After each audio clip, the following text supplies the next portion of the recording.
परिवार के बीच माहौल उस समय और भी भारी हो गया जब मुखिया जी की गंभीर हालत को लेकर सभी चिंतित बैठे थे। अस्पताल में डॉक्टर से खबर मिलती है कि अब उनकी तबीयत में सुधार हो रहा है, लेकिन इसके पहले जो कुछ हुआ उसने परिवार की जड़ें हिला दी थी। अदिति सबके सामने खड़ी होकर यह कहने लगती कि यह जो हालत बने हैं यह सब झनक की वजह से हुआ है। उसने बार बार यह बात दोहराई कि अगर यह लड़की यहाँ ना होती तो आज उनका परिवार इस मुसीबत में ना फंसता, और साथ ही उसने यह भी मान लिया कि इसमें गलती ऋषि की भी है, क्योंकि वही था जिसने झनक का साथ दिया। अदिति ने तंज कसते हुए कहा कि अगर जनक का उनसे कोई रिश्ता नहीं होता तो वह आखिर यहाँ क्या कर रही है। उसके सवालों ने माहौल को और भी तनावपूर्ण बना दिया और पूरे परिवार की रूह कांप गई। इसी बीच वहां पहुंचती है ऋषि की माँ, जिन्हें घर वाले बड़ों माँ कहते हैं। उन्होंने गुस्से और दुख के बीच कहा कि असली गलती तो मुखिया जी की है, क्योंकि अगर वे गांव जाकर इतना बड़ा कदम ना उठाते तो हालात यहाँ तक नहीं पहुँचते। ऋषि ने गांव में जाकर जो कुछ किया उसकी वजह से ही मुखिया जी को अस्पताल में भर्ती होना पड़ा। बड़ों माँ ने भारी मन से स्वीकार किया कि हाँ, गलती उनसे हुई है। उन्होंने हाथ जोड़कर ऋषि से माफ़ी मांगी और कहा कि बेटा, पता नहीं मुखिया जी अब बचेंगे भी या नहीं, लेकिन अगर उन्होंने हमें तुम्हें तकलीफ दी है तो उसके लिए हम सभी तुम्हारे सामने शर्मिंदा हैं। यह सुनकर अदिति चुपचाप ऋषि को देखती रही, लेकिन बड़ों माँ का दर्द साफ झलक रहा था। उन्होंने कहा कि आज तुम्हारे चलते तुम्हारा रिश्ता खतरे में आ गया है और परिवार बिखरने की कगार पर पहुंच गया है। ऋषि ने गुस्से में जवाब दिया कि माफ़ी की कोई ज़रूरत नहीं है, क्योंकि गलती को गलती ही कहा जाएगा। लेकिन जैसे ही डॉक्टर वहां आते हैं सभी का ध्यान उनसे जुड़ जाता है। डॉक्टर मुस्कुराते हुए बताते हैं कि अब मरीज रिस्पॉन्स करने लगे हैं और बहुत जल्द स्वस्थ हो जाएंगे। यह सुनकर सब लोग भगवान का धन्यवाद करते हैं और हाथ जोड़ते हैं। लेकिन पूरी इस स्थिति में सबसे खास भूमिका निभाई थी झनक ने। डॉक्टर ने साफ कहा कि मरीज की जान बची है तो सिर्फ इस लड़की की वजह से, जिसने बिना किसी स्वार्थ के अपना खून दिया। वो डॉक्टर से पूछती कि क्या वो मुखिया जी से मिल सकती है। डॉक्टर ने उसे आश्वासन देते हुए कहा थोड़ी देर से मुलाकात संभव होगी।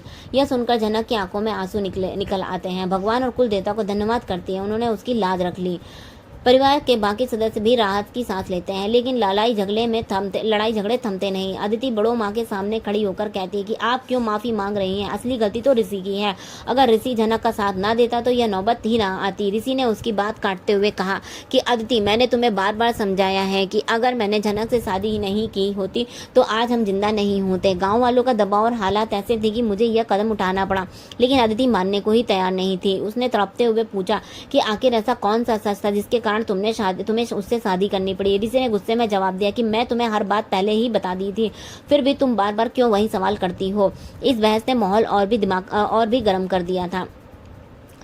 तो परिवार वाले खामोश खड़े रहे, लेकिन मन ही मन हर कोई बेचैन था। तभी डॉक्टर दोबारा आते हैं और कहते हैं कि अब मरीज से मिलने की अनुमति मिल सकती है। परिवार एक साथ भगवान का शुक्रिया करता है। फूल भी मन ही मन प्रार्थना करती है और मुखिया जी को जल्द पूरी तरह ठीक हो जाए ऐसा बोलती है।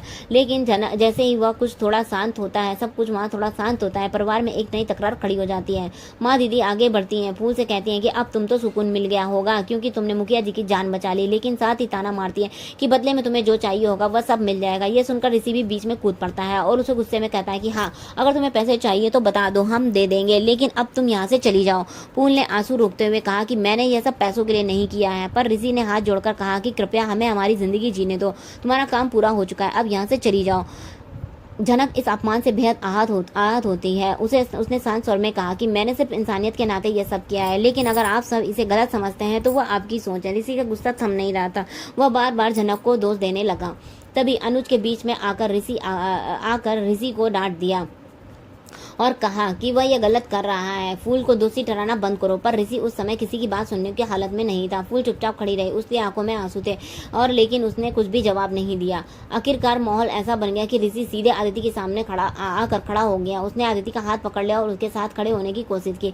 वहीं खड़ी फूल खुद को निर्दोष साबित करने की कोशिश करती रही, लेकिन उसके लिए कोई आवाज बुलंद नहीं थी। उसके बलिदान को समझने के बजाय उसे ही हर बार कटघरे में खड़ा किया जाने लगा। कहानी का यह मोड़ अभी सभी को चौंकाने वाला है। एक तरफ मुखिया जी धीरे धीरे ठीक हो रहे थे, परिवार का धन्यवाद सभी को भगवान का धन्यवाद कर रहे थे। दूसरी तरफ अदिति और ऋषि का रिश्ता लगातार टूटने की कगार पर पहुंच रहा था। फूल जिसने अपनी जान दांव पर लगाकर इंसानियत निभाई, उसी को कदम कदम पर ताने और तिरस्कार का सामना करना पड़ रहा था। यह पूरा दृश्य ऐसा था मानो खुशियों और दुखों का संगम एक ही समय पर घट रहा हो। जहाँ हर कोई किसी न किसी रूप में टूट रहा था। परिवार में पहले ही चल रहे तनाव के बीच फूल की स्थिति और भी असहज होती चली गई। वह जितना समझाने की कोशिश करती उतना ही परिवार वाले उसे कटघरे में खड़ा कर देते। अदिति के सामने खड़े होकर जब ऋषि उसका हाथ पकड़ लेता है और उसे दिलासा देने लगता है तो यह दृश्य फूल के दिल की चीर देता है। उसे लगता है जैसे उसके बलिदान की कोई कीमत ही नहीं रही है, वही हर बात का दोषी ठहरा दी गई है। उसने गहरी सांस लेकर कहा, यह तो तकलीफ आप लोग मुझे दे रहे हैं, ये सबसे बड़ी तकलीफ है, लेकिन याद रखिएगा ऊपर वाला सब देखता है और एक दिन आपको इसकी कीमत चुकानी ही पड़ेगी। यह कहकर वो वहाँ से हट जाती है और मन ही मन अपने को फैसले पर सोचने लगती है, अपने फैसले पर सोचने लगती है। पुतुल जो हमेशा सच्चाई का साथ देती है, परिवार वालों को समझाने की कोशिश करती है कि अगर आज उनके पिताजी जिंदा है तो सिर्फ फूल की वजह से, उसने खून देकर उनकी जान बचाई है, फिर भी सब लोग उसको ताने क्यों मार रहे हैं। लेकिन परिवार की अकड़ और गलतफहमी इतनी गहरी थी कि किसी ने पुतुल की बात का सम्मान भी नहीं किया। जब परिवार के सदस्य मुखिया जी से मिलने जाते हैं तो सबको उम्मीद थी कि वह उनसे बात करेंगे और अपनी राय जाहिर करेंगे, लेकिन जैसे ही अदिति उनके पास पहुंचती है और कहती है, आपने फूल के गाँव जाकर बहुत बड़ी गलती की, हम सबको कितनी परेशानी हुई, मुखिया जी उसकी बात का जवाब नहीं देते। उनके होठों से सिर्फ एक ही नाम निकलता है, फूल। ये सुनकर अदिति का गुस्सा 7वें आसमान पर पहुंच जाता है। वह झल्ला कर कहती है, देखिए ये तो सिर्फ उसी का नाम ले रहे हैं, उसी को महत्व दे रहे हैं, हमारे रिश्तों और हमारी तकलीफों को इन्हें कोई परवाह ही नहीं है। लेकिन मुखिया जी के लिए उस समय परिवार की कोई और आवाज़ मायने नहीं रख रही थी। उनके लिए बस फूल का ही नाम जीवन का सहारा बन गया था। इसी बीच बाहर खड़ी फूल को पुतुल संभालती है, क्योंकि परिवार वाले बार बार उसे वहाँ से जाने के लिए कहते रहते हैं। वे यहाँ तक कह देते हैं कि अगर तुम्हें पैसे चाहिए तो बोल दो, कितना दिन चाहिए, लेकिन अब यहाँ से चली जाऊं। यह सुनकर फूल की आंखों में आंसू आ जाते हैं, लेकिन हर बार वह हार नहीं मानती। उसके सामने वह सबके सामने साफ कह देती है कि हाँ, यहाँ पैसों के लिए नहीं आई हूँ, मैंने कभी पैसों की डिमांड नहीं की और आज भी नहीं करूँगी, मैं सिर्फ अपनी जान बचाने के लिए यहाँ आई थी। लेकिन ये सुनकर भी किसी का दिल नहीं पसीजता। ऋषि की माँ भी बार बार फूल को समझाती रहती है कि तुम्हारा काम पूरा हो गया, अब तुम्हें यहाँ से चले जाना चाहिए। लेकिन जब फूल जाने से इनकार कर देती है तो उसके धमकी दी जाती है कि अगर वह यहाँ से नहीं जाएगी तो पुलिस बुलानी पड़ेगी। यह सुनकर फूल आक्रोशित हो जाती है और कहती, आखिर मैंने ऐसा क्या अपराध किया है जिसके लिए आप लोग मुझे पुलिस से डरा रहे हैं, मैंने तो सिर्फ इंसानियत निभाई है। अंदर मुखिया जी की हालत में सुधार हो रहा था, लेकिन परिवार की बातें सुनकर उनकी तबीयत और बिगड़ने लगती है। उनकी पत्नी उनसे मिलने की कोशिश करती है, लेकिन वह उन्हें भी टाल देते हैं। ऋषि आगे बढ़कर कहता है कि पिताजी, हम सब आपसे मिलने आए हैं, आपको प्यार देते हैं, लेकिन आप हमें नजरअंदाज करके सिर्फ उसी लड़की से क्यों मिलना चाहते हैं। पर मुखिया जी की जुबान सिर्फ एक ही नाम पर रहता है, फूल। उनकी कमजोरी आवाज गूंजती है कि उन्हें खून से मिलवा दो। यह सुनकर अदिति को गुस्से के साथ साथ गहरा धक्का भी लगता है। उसे समझ ही नहीं आता कि आखिर ऐसा क्या है फूल में, उसके नाम के सिवा पिताजी और कुछ बोलना ही नहीं चाहते। परिवार के बाकी लोग भी अजीब स्थिति में खड़े रह जाते हैं। ऋषि बार बार समझाने की कोशिश करता है कि पिताजी हमारी बात सुनिए, लेकिन मुखिया जी की आंखें और होठ सिर्फ फूल का नाम ही दोहराते रहते हैं।